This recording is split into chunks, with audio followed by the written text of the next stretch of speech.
श्री स्वामी समर्थ। कोजागिरी पौर्णिमेला रात्री दूध पिण्याची परंपरा का आहे? पौराणिक कथा, वैज्ञानिक, आयुर्वेदिक कारण जाणून घ्या। दसऱ्याच्या सणानंतर 4 दिवसांनी पौर्णिमा रात्री, ज्याला शरद पौर्णिमा किंवा कोजागिरी पौर्णिमा असेही म्हणतात, शरद ऋतूला सुरुवात होते। अश्विन महिन्यातील पौर्णिमेला शरद पौर्णिमा म्हणतात। असे मानले जाते की शरद पौर्णिमेच्या रात्री लक्ष्मी पृथ्वीवर येते। या कोजागिरी पौर्णिमेला रात्री दूध पिण्याची परंपरा आहे। काय आहे यामागील पौराणिक कथा, वैज्ञानिक, आयुर्वेदिक कारण जाणून घ्या सविस्तर।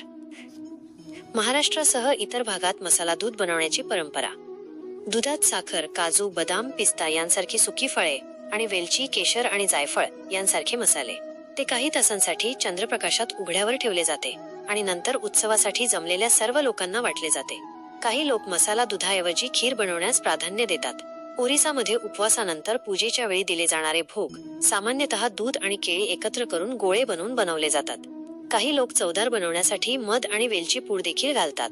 गुजरातमध्ये सणासुदीच्या पदार्थांमध्ये दुधासह तांदळाचा समावेश होतो। पौराणिक कथा काय आहे? पौराणिक कथांमध्ये हा दिवस राधा आणि गोपींसह भगवान कृष्णाच्या रासलीलाशी संबंधित आहे। म्हणूनच ही रात्र प्रेमाची रात्र म्हणून साजरी केली जाते, जिथे जोडपे पौर्णिमेच्या रात्री आपले प्रेम व्यक्त करण्यासाठी बाहेर पडतात। महाराष्ट्र आणि बंगालमध्ये ते या दिवशी देवी लक्ष्मीची पूजा करतात। असे मानले जाते की ती या पौर्णिमेच्या रात्री तिच्या भक्तांना भेट देते आणि उत्सव साजरा करण्यासाठी संपूर्ण रात्र जागृत राहणाऱ्यांना आशीर्वाद देते। हा सण कोजागरी पौर्णिमा म्हणूनही ओळखला जातो आणि कौमुदी, चांदणे उत्सव म्हणून साजरा केला जातो। ओरिसामध्ये याला कुमार पौर्णिमा सण म्हणूनही ओळखले जाते। या दिवशी दूध महत्त्वाची भूमिका बजावते। या दिवशी विधी केले जातात। काही भागांमध्ये मुली दिवसभर उपवास करतात आणि चंद्राला अर्घ्य दिल्यानंतरच अन्न खातात। बंगाली लोक याला लोक्खी पूजा म्हणतात। ते देवी लक्ष्मीची पूजा करतात। उपवास करणाऱ्यांनी अन्न टाळावे आणि थंड दूध प्यावे। उपवास पूर्ण केल्यावर ते थंड दूध आणि तांदळाच्या पिठाच्या मिश्रणाने तोडतात। गुजरातमध्ये लोक गरबा आणि रास कार्यक्रम आयोजित करतात, तर महाराष्ट्रात पारंपरिक खेळ आणि गाण्यांनी रात्र साजरे करतात। विज्ञान काय म्हणते? या दिवशी चंद्र पृथ्वीच्या सर्वात जवळचा मानला जात असल्याने चंद्राच्या किरणांमध्ये गुणकारी गुणधर्म असल्याचे म्हटले जाते।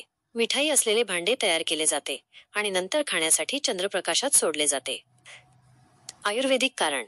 आयुर्वेदानुसार पावसाळ्याच्या शेवटी पित्त किंवा ऍसिडिटी वाढते। म्हणूनच पित्ताला स्थिर आणि संतुलित करण्यासाठी थंड पदार्थांची शिफारस केली जाते।